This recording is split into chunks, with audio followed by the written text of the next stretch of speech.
When can you disobey your husband? ನೀವು ಯಾವಾಗ ನಿನ್ನ ಗಂಡನಿಗೆ ಅವಿಧೇಯಳಾಗಬಹುದು? When he tells you to do something against the word of God. ದೇವರ ವಾಕ್ಯಕ್ಕೆ ವಿರೋಧವಾಗಿ ಏನಾದರೂ ಹೇಳಿದ್ರೆ ಆವಾಗ ಅವಿಧೇಯಳಾಗಬಹುದು. Because above your husband is God. ಒಬ್ಬ ಗಂಡನ ಮೇಲಿನ ಅಧಿಕಾರ ದೇವರು. So if he tells you to do something against the word of God, then you have to say, sorry, I can't do that. ದೇವರ ವಾಕ್ಯಕ್ಕೆ ವಿರೋಧವಾಗಿ ಏನಾದರೂ ಹೇಳಿದ್ರೆ ಕ್ಷಮಿಸು, ನಾನು ಹಾಗೆ ಮಾಡ್ಲಿಕ್ಕೆ ಆಗಲ್ಲ ಅಂತ ಹೇಳ್ಬೋದು. That's the only time. ಅದು ಒಂದು ಸಲ ಮಾತ್ರ. Just like I tell children, you can disobey your parents if they tell you to do something against the word of God. ನಾನು ಮಕ್ಕಳಿಗೆ ಹೇಳಿದಾಗೆ ನೀವು ಬೇರೆ ಏನಾದರೂ ಮಾಡಬಹುದು, ಆದರೆ ದೇವರ ವಾಕ್ಯಕ್ಕೆ ವಿರೋಧವಾಗಿ ಮಾಡ್ಲಿಕ್ಕೆ ಆಗಲ್ಲ ಅಂತ. But you may say, my husband is not perfect. ನನ್ನ ಗಂಡ ಪೂರ್ಣನಲ್ಲ ಅಂತ ನೀವು ಹೇಳಬಹುದು.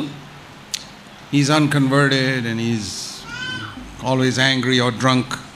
ಅವರು ಪರಿವರ್ತನ ಆದವನಲ್ಲ, ಅವನು ಯಾವಾಗಲೂ ಕೋಪ ಮಾಡ್ಕೊಳ್ತಾನೆ, ಕುಡಿತಾನೆ. Yeah, then you must be wise as to what you should do. ನೀವು ಬಹಳ ಜಾಗೃತರಾಗಿರಬೇಕು, ಜ್ಞಾನಿಗಳಾಗಿರಬೇಕು, ಏನು ಮಾಡಬೇಕು ಅಂತ. Don't preach to him.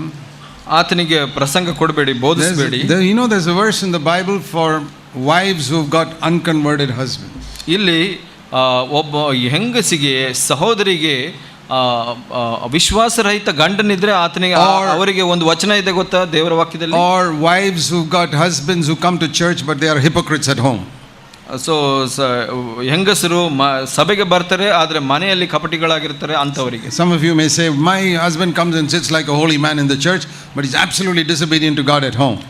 ಸಭೆಗೆ ಬರ್ತಾರೆ ನನ್ನ ಗಂಡ, ಆದರೆ ಮನೆಯಲ್ಲಿ ದೇವರಿಗೆ ಅವಿಧೇಯರಾಗಿದ್ದಾರೆ ಅಂತ ಹೇಳುತ್ತಾರೆ. You're right, there are some husbands like that, I know. ನೀವು ಸರಿ ಇರಬಹುದು, ಹಾಗೆ ಗಂಡಂದಿರು ಕೆಲವರು ಇರಬಹುದು. They come and sit in the church like holy people. ಸಭೆಯಲ್ಲಿ ಬಂದು ಪವಿತ್ರರಾಗಿ ಕುಳಿತುಕೊಂತಾರೆ. Behave like the devil at home. ಮನೆಯಲ್ಲಿ ಸೈತಾನಂತೆ ನಡ್ಕೊಳ್ತಾರೆ. Disobedient to God's word. ದೇವರ ವಾಕ್ಯಕ್ಕೆ ವಿರೋಧರಾಗ್ತಾರೆ. What should a wife do then? ಆವಾಗ ಹೆಂಡತಿಯಾದವಳು ಏನು ಮಾಡಬೇಕು? It says in 1 Peter chapter 3. 1 ಪೇತ್ರ 3ನೇ ಅಧ್ಯಾಯದಲ್ಲಿ ನೋಡಿ. And verse 1 and 2. 1-2. Supposing here it says, if you got a husband who's disobedient to the word of God. ಇಲ್ಲಿ ಗಂಡಂದಿರು ದೇವರ ವಾಕ್ಯಕ್ಕೆ ಅವಿಧೇಯರಾಗಿದ್ರೆ. Here is a woman who is married to a man who is disobedient to the word of God. ಇಲ್ಲಿ ಒಬ್ಬ ಹೆಂಗಸು ಒಬ್ಬ ಗಂಡನನ್ನ ಮದುವೆ ಆಗಿದ್ದಾಳೆ, ಗಂಡ ದೇವರ ವಾಕ್ಯಕ್ಕೆ ವಿರೋಧನಾಗಿದ್ದಾನೆ. What should she do? ಅವಾಗ ಏನು ಮಾಡಬೇಕು ಆಕೆ? He says, be submissive. ಅಲ್ಲಿ ಹೇಳುತ್ತೆ ಅಧೀನರಾಗಿರು.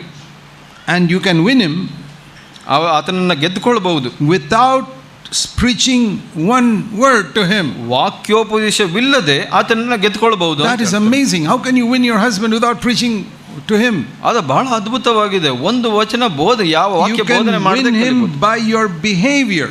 ನಿಮ್ಮ ನಡವಳಿಕೆಯಿಂದ ಆತನನ್ನ ಗೆಲ್ಲಬಹುದು. As they observe your pure and respectful behavior. ನಿಮ್ಮ ಆ ಪವಿತ್ರ ಗೌರವಾನ್ವಿತ ಒಂದು ನಡತೆಯನ್ನು ನೋಡಿ ಅವರು ಬದಲಾಗ್ತಾರೆ. Says that in verse 2. ಆ 2ನೇ ವಚನದಲ್ಲಿ ಹೇಳುತ್ತೆ, by your pure and respectful behavior. ನಿಮ್ಮ ಪವಿತ್ರ ಗೌರವಾನ್ವಿತ ನಡತೆಯಿಂದ. I'll tell you about one sister in our CFC. ನಮ್ಮ ಸಭೆಯಲ್ಲೇ ಒಂದು ಸಹೋದರಿ ಬಗ್ಗೆ ನಾನು ಹೇಳ್ತೀನಿ. Many years ago, ಬಹಳ ವರ್ಷದಿಂದ she was a Hindu, married to a Hindu. ಒಬ್ಬ ಹಿಂದೂ ಆಗಿ ಹಿಂದೂವನ್ನು ಮದುವೆ ಆಗಿದ್ದಳು. Young lady. ಬಹಳ ಯೌವನಸ್ಥಳಾಗಿದ್ದಳು. She accepted the Lord. ಮತ್ತು ಆಕೆ ಕ್ರಿಸ್ತನನ್ನು ಸ್ವೀಕರಿಸಿದಳು. And her husband was against everything Christian. ಆದರೆ ಗಂಡ ಅದಕ್ಕೆ ವಿರೋಧನಾಗಿದ್ದನು, ಕ್ರಿಸ್ತ ಇದಕ್ಕೆ. She began to grow and she wanted to take baptism. ಹಾಗೆ ಆಕೆ ಬೆಳೀತಾ ಇದ್ಲು ಮತ್ತು ಆಕೆ ದೀಕ್ಷಾಸ್ನಾನ ತಗೊಳ್ಬೇಕು ಅಂತ ಇಚ್ಛಿಸಿದಳು. So we had to baptize her secretly without her husband knowing about it. ಆಕೆಯನ್ನು ರಹಸ್ಯವಾಗಿ ನಾವು ದೀಕ್ಷಾಸ್ನಾನ ಕೊಡಬೇಕಾಗಿತ್ತು, ಗಂಡನಿಗೆ ತಿಳಿದೇ ಇರೋ ಹಾಗೆ. Otherwise he'd have thrown her out of the house. ಇಲ್ಲ ಅಂದರೆ ಆಕೆಯನ್ನು ಮನೆಯಿಂದ ಓಡಿಸ್ಬಿಡ್ತಾ ಇದ್ದ. So we arranged a baptism one afternoon, called a few brothers and baptized her. ಒಂದು ಮಧ್ಯಾಹ್ನದ ದಿವಸ ಕೆಲವು ಸಹೋದರರನ್ನ ಕರೆದು ಆಕೆಗೆ ದೀಕ್ಷಾಸ್ನಾನ ಕೊಟ್ವಿ. And she came with her, ornaments and puttu and all these things that normal Hindu women wear. ಹಾಗೆ ಹಿಂದೂ ಸಂಸ್ಕೃತಿಯಲ್ಲಿ ಹಾಕೊಳ್ಳೋ ಥರ ಬೊಟ್ಟು ಮತ್ತು ಆಭರಣಗಳನ್ನು ಹಾಕೊಂಡು ಬಂದ್ಲು. And she came, she said, I want to change all this before the baptism. ಆಕೆ ಹೇಳಿದ್ಲು, ನನ್ನ ದೀಕ್ಷಾಸ್ನಾನದ ಮೊದಲು ಇದನ್ನೆಲ್ಲ ತೆಗಿಬೇಕು. So she went in and changed and came out with a white sari without any of these things. So ಅವಳು ಕೋಣೆಗೆ ಹೋಗಿ ಎಲ್ಲ ಬದಲಾಯಿಸಿ ಬಿಳಿ ಸೀರೆ ಧರಿಸಿ ಬಂದ್ಲು. After I baptized her, ಆಕೆಯನ್ನು ದೀಕ್ಷಾಸ್ನಾನ ಮಾಡಿದ ನಂತರ I said, now you go back and put all that back again. ನೀನು ಮತ್ತೆ ಹೋಗಿ ಕೋಣೆಗೆ ಅದನ್ನೆಲ್ಲ ಮತ್ತೆ ಹಾಕು. Because you're going home now. ಯಾಕೆಂದರೆ ನೀನು ಮನೆಗೆ ಹೋಗ್ತಾ ಇದೀಯ. And I want to say to you, ನಾನು ಹೇಳಲಿಕ್ಕೆ ಇಷ್ಟಪಡ್ತೇನೆ, God sees you without all those things. ದೇವರು ನೋಡುವಾಗ ಹೇಗೆ ನೋಡ್ತಾರೆ ಅಂದರೆ ಅದನ್ನೆಲ್ಲ ಇಲ್ಲದೆ ಇರೋ ಹಾಗೆ ನೋಡ್ತಾರೆ. You're wearing a puttu, but God sees you without it. ನೀನು ಬೊಟ್ಟು ಹಾಕೊಂಡಿದ್ರು ನೀನು ಹಾಕದೇ You're ಇದ್ದಾಗ wearing all ನೋಡ್ತಾರೆ. these ornaments and all, God sees you without it. ಹಣ ಆಭರಣಗಳು ಹಾಕೊಂಡಿರ್ಬೋದು, ಆದರೆ ದೇವರು ನೋಡುವಾಗ ನೀನು ಹಾಕದೇ ಇರೋ ಹಾಗೆ ನೋಡ್ತಾರೆ. God understands that you're doing it just because your husband is forcing you. Those are not sinful things. So ನೀವು ಯಾಕೆ ಮಾಡ್ತಾ ಇದೀಯಾ ಅಂದರೆ ನಿನ್ನ ಗಂಡನಿಗಾಗಿ ಮಾಡ್ತಾ ಇದೀಯಾ, ಯಾಕೆಂದ್ರೆ ಅದೆಲ್ಲ ಪಾಪದ Now I ವಿಷಯ. said, go home ಮನೆಗೆ ಹೋಗಿ and be a submissive to your wife, to your husband, and don't preach to him. ನೀನು ಮನೆಗೆ ಹೋಗಿ ನಿನ್ನ ಗಂಡನಿಗೆ ಅಧೀನರಾಗಿರೋ, ಆತನಿಗೆ ಯಾವುದೋ ಉಪದೇಶ ಮಾಡಬೇಡ. And she did that. ಆಕೆ ಮಾಡಿದ್ಲು. And he was really surprised to see her changed behavior. ಆತನಿಗೆ ಆಶ್ಚರ್ಯವಾಯಿತು ಆಕೆಯ ನಡತೆಯನ್ನು ನೋಡಿ. And after some months ಕೆಲವು ತಿಂಗಳುಗಳ of ನಂತರ seeing this, ಅದನ್ನು ನೋಡಿದ ನಂತರ he said, all right, I'll allow you to go to only CFC, no other church. ಆತನು ಹೇಳಿದನು, ನೀನು CFC ಸಭೆಗೆ ಮಾತ್ರ ಹೋಗು, ಬೇರೆ ಯಾವ ಸಭೆಗೂ ಹೋಗಬೇಡ. And he would come and bring her and drop her in the morning at 9:30 for the service. ನಮ್ಮ ಕೂಟದ ಸಮಯಕ್ಕೆ 9:00 ಭಾನುವಾರ ಸ್ಕೂಟರ್ನಲ್ಲಿ ಕರ್ಕೊಂಡು ಬಂದು ಬಿಡ್ತಾ And 11:30 he'll come and wait outside to take her home. 11:00 ಬಂದು ಕಾಯ್ದು ಆಕೆಯನ್ನು ಕರ್ಕೊಂಡು ಹೋಗ್ತಾ ಇದ್ದ. He's still a Hindu. ಆದರೆ ಅವನು ಹಿಂದೂ ಆಗಿದ್ದ. Then they had a small child. ಅವರಿಗೆ ಒಂದು ಮಗು ಆಯಿತು. And the husband says, ಗಂಡ ಹೇಳಿದನು, I want to dedicate this child in CFC. ನಮ್ಮ ಮಗುನ ಇದರಲ್ಲಿ ಒಪ್ಪಿಸಿಕೊಡ್ಬೇಕು, ದೇವರಿಗೆ ಒಪ್ಪಿಸಿಕೊಡ್ಬೇಕು, CFCನಲ್ಲಿ. I said, sure. He's still a Hindu. ಅವನು ಹಿಂದೂ ಆಗಿದ್ದ. ನಾನು ಓಕೆ ಸರಿ ಅಂತ ಒಪ್ಕೊಂಡೆ. Came forward with his wife and stood there and we prayed for the child.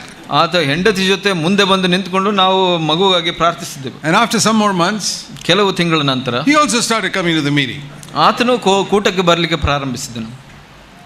And I sometimes see him coming alone to the meeting also when his wife is out of town. ನಾನು ಕೆಲವು ಸಲ ನೋಡಿದ್ದೀನಿ, ಹೆಂಡತಿ ಊರಿನಲ್ಲಿ ಇಲ್ಲ ಅಂದ್ರೆ ಅವನು ಒಬ್ಬನೇ ಕೂಡ ಕೂಟಕ್ಕೆ ಬರ್ತಾನೆ. And one day he arranged a meeting in his house. ಒಂದು ದಿವಸ ಅವನ ಮನೆಯಲ್ಲಿ ಒಂದು ಕೂಟವನ್ನು called all his relatives. ಆತನ ಸ್ನೇಹಿತರನ್ನೆಲ್ಲ ಕರೆದು and asked me to preach the gospel to them. ನನ್ನನ್ನು ಕರೆದು ಅವರಿಗೆ ಸುವಾರ್ತೆ ಹೇಳಿ ಅಂತ ಹೇಳಿದನು. It all started with one sister who submitted to a husband who was not obeying God's word. ಇದು ಎಲ್ಲ ಪ್ರಾರಂಭ ಆಗಿದ್ದು ಒಬ್ಬ ಸಹೋದರಿ ಗಂಡನಿಗೆ ಉಪದೇಶ ಮಾಡದೆ ಆತನಿಗೆ ಅಧೀನರಾಗಿದ್ದ. There's one quality that such sisters must have. ಅಂತ ಸಹೋದರಿಯರಿಗೆ ಒಂದು ಗುಣವಿರಬೇಕು. You know, I have seen some sisters who come to our church. ನಮ್ಮ ಸಭೆಗೆ ಬರುವಂತ ಕೆಲವು ಸಹೋದರಿಯರನ್ನ ನೋಡಿದ್ದೀನಿ. Christians.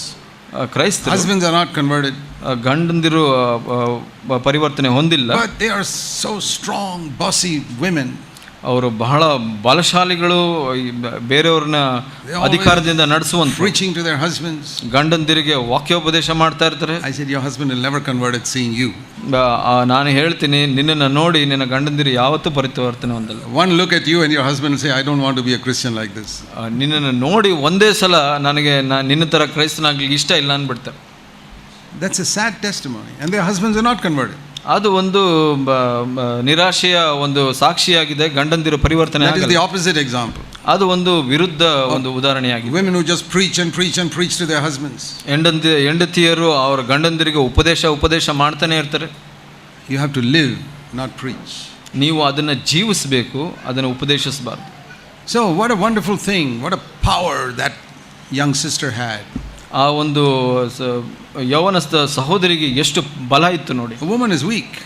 ಹೆಂಡತಿಯರು ಬಲಹೀನರು. But she had such power by submission to bring her husband and children all to faith. ಆ ಒಂದು ಅಧೀನತೆಯಿಂದ ಎಷ್ಟು ಬಲ ಇತ್ತು ನೋಡಿ. ಅಧೀನತೆಗೆ ಆ ಗಂಡನಿಗೆ ಮಗುವಿಗೆ ಸಭೆಗೆ ಕರ್ಕೊಂಡು ಬರಲಿಕ್ಕೆ ಆಯ್ತು. There's one quality that such women must have. ಆ ಒಂದು ಗುಣ ಆ ಹೆಂಡತಿಯ ಆ ಥರ ಹೆಂಗಸರಿಗೆ ಇರಬೇಕು. And that is mentioned in verse 4, 1 Peter 3 verse 4. ಅದು ಎಲ್ಲಿದೆ ಅಂದರೆ 1 ಪೇತ್ರ 3:4 A gentle and quiet spirit which is very precious in the sight of God. ಇಲ್ಲಿ ಹೇಳುತ್ತೆ, ವಸ್ತ್ರವನ್ನು ಧರಿಸಿ ಅವರು ಮೊದಲಾದ ಹೊರಾಂಗಣ ಶೃಂಗಾರ ಇರಬಾರ್ದು, ಸಾತ್ವಿಕವಾದ ಮನಸ್ಸು ಎಂಬ ಒಳಗಡನೆಯ ಭೂಷಣ ಇರಬೇಕು ಅಂತ. Which is precious in the sight of God. ಅದು ನಿಮ್ಮ ದೇವರ ದೃಷ್ಟಿಯಲ್ಲಿ ಬಹು ಬೆಲೆಯುಳ್ಳದ್ದು.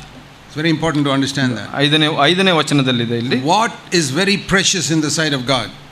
ಯಾವುದು ದೇವರ ದೃಷ್ಟಿಯಲ್ಲಿ ಬೆಲೆಯುಳ್ಳದ್ದು? Not all your ornaments and all, it says there. ಇಲ್ಲಿ ಹೇಳುತ್ತೆ ನಿಮ್ಮ ಆಭರಣಗಳಲ್ಲ, But a gentle and quiet spirit. ಸಾತ್ವಿಕವಾದ ಶಾಂತ ಮನಸ್ಸು. Some women are so noisy. ಕೆಲವು ಹೆಂಗಸರು ಬಹಳ ಗಲಾಟೆ ಮಾಡುವಂಥವ್ರು.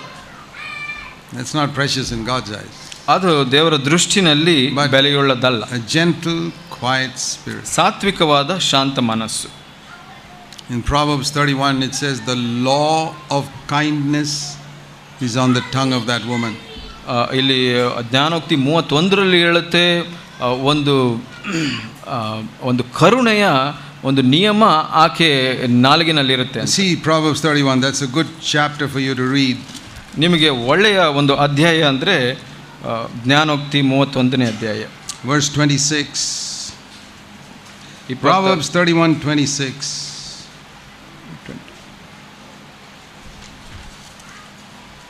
ಜ್ಞಾನೋಕ್ತಿ 31:26 She opens her mouth in wisdom, and the law of kindness is on her tongue. 31:26 ನೋಡ್ಕೊಳ್ಳೋಣ.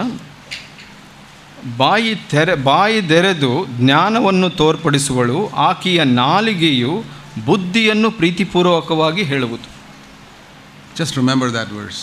ಆ ವಚನವನ್ನು ಯಾವಾಗಲೂ ನೆನಪು. All of you sisters, you can underline it.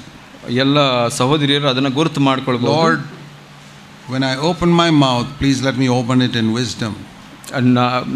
ಕರ್ತನೇ, ನಾನು ಬಾಯಿ ತೆರೆದರೆ ಜ್ಞಾನದಲ್ಲಿ ತೆರೆಯೋ ಹಾಗೆ ಮಾಡುವಂತೆ. And when I speak something, let it be in kindness. ಅದು ನಾನು ಮಾತಾಡಿದರೆ ಅದು ಪ್ರೀತಿಪೂರ್ವಕವಾಗಿರಲಿ, ಕರುಣೆಯಿಂದ ಕೂಡಿರಲಿ. That can be a great testimony. ಅದು ಒಂದು ಒಳ್ಳೆಯ ಸಾಕ್ಷಿಯಾಗಿದೆ.